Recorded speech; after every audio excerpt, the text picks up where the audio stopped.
Assalamu alaikum wa rahmatullah. সম্মানিত viewers, so welcome to my channel and come back to the another class.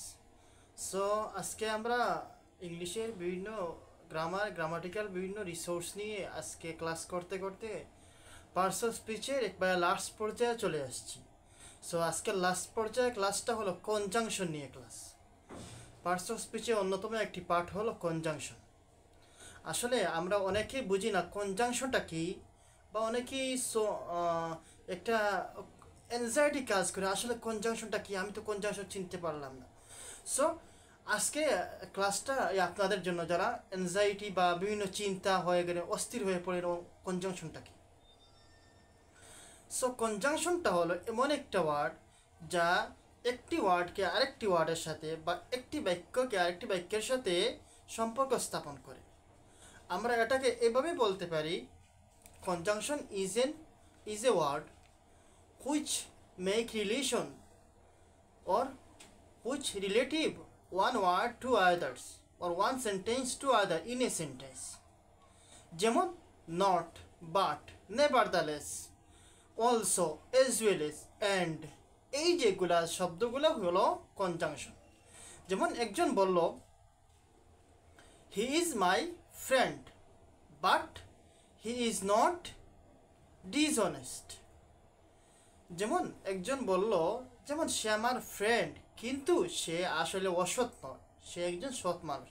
এই যে আমি যে বাটটা use করলাম এটাই হলো কনজাংশন। আরেকজন বলল Rahim and Abdullah were playing the football.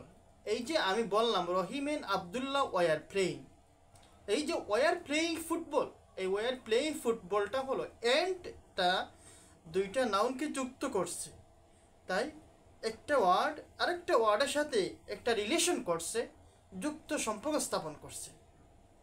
এগুলোই হলো কনজাংশন। সো আমাদের কনজাংশন সম্পর্কে একটা মোটামুটি ধারণা হয়ে গেল। কনজাংশনটা কি? কনজাংশনটা হলো এমন একটা শব্দ যা একটা শব্দকে আরেকটা শব্দের সাথে অথবা একটা সেন্টেন্সকে আরেকটা সেন্টেন্সের সাথে কানেক্ট করে।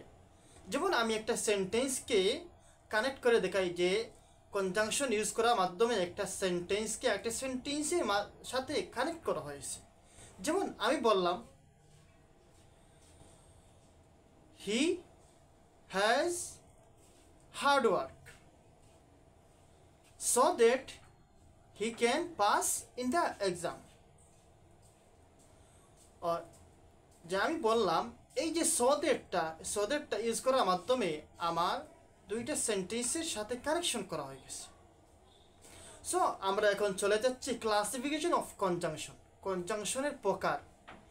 কনজাংশন মূলত তিনটি প্রকার: coordinating conjunction, subordinating conjunction, correlative conjunction.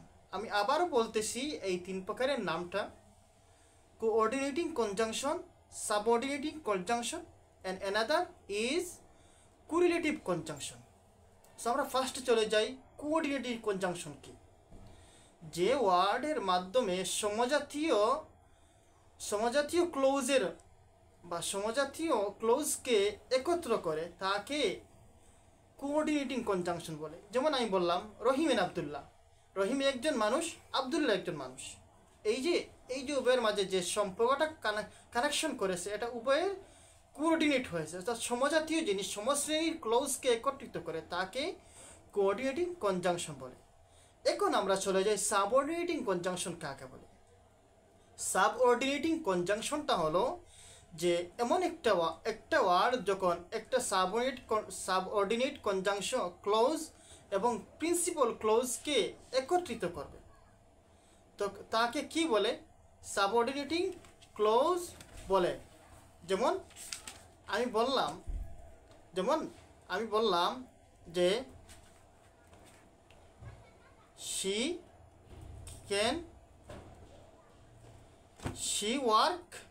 she works hard so that she can pass in the exam. এই যে আমি so that এই যে she works hard এটা হলো প্রিন্সিপাল ক্লোজ প্রিন্সিপাল ক্লোজকে আরেকটা সাবঅর্ডিনেট ক্লোজের সাথে সম্পর্ক স্থাপন করা হয়েছে, তাই এটা সাবঅর্ডিনেট কনজাংশন। সো দ্যাট এখন আমরা কোরিলেটিভ কনজাংশনটা কি এটা আরেকটু ইন্টারেস্টিংলি শিখে নিই। সো কোরিলেটিভ কনজাংশনটা হলো মূলত আসলে তো হার্ড বিষয় না, একটা সিম্পল জিনিস। সিম্পলটা হলো একটা কনজাংশন, অর্থাৎ একটা কনজাংশন যখন আরেকটি কনজাংশনের সাথে মিলিত হয়ে একটি কনজাংশন হিসাবে ইউজ করি, তখন তা হলো কি কোঅর্ডিনেট বা correlative conjunction.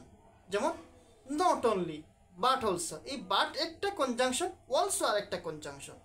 Not only, not একটা কনজাংশন, অনলি একটা কনজাংশন। এই দুইটা কনজাংশনটা মিলে একটা কোরিলেটিভ কনজাংশন হয়ে গেছে, একটা সম্পর্ক স্থাপন হয়ে গেছে, তাই তাকে কোরিলেটিভ কনজাংশন বলে। যেমন আমি বললাম, he is not only my friend but also my elder brother, or she is not only my cousin but also my classmate। বা আমি আরেকটা সেন্টেন্সে বললাম, she is either my friend nor or my elder brother। এই যে এগুলো আমরা বললাম, এগুলো হলো কনজাংশন। সো আশা করি আপনারা বুঝতে পারছেন কনজাংশন সম্পর্কে, এবং আমাদের এইরকম আরও কিছু গাইডলাইন বা অনলাইন ক্লাস পেতে আমাদের চ্যানেলটি সাবস্ক্রাইব করে আমাদেরকে ইন্সপায়ার করুন। আসসালামু আলাইকুম ওয়া রাহমাতুল্লাহ।